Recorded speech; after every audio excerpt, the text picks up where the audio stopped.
President Donald Trump started off how his economic policies have found America from the brink of ruin, following former President Joe Biden tenure during his primetime address to the nation on Wednesday.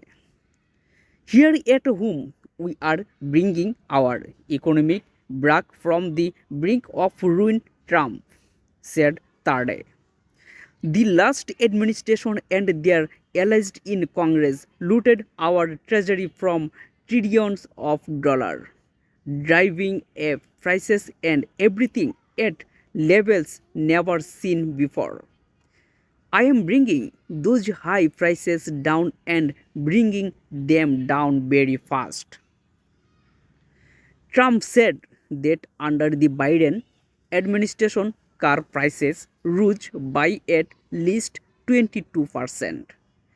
Gasoline rose 30 to 50%, hotel rates by 37%, and airfares by 31%, and mortgage prices of $15,000. Democrat rule.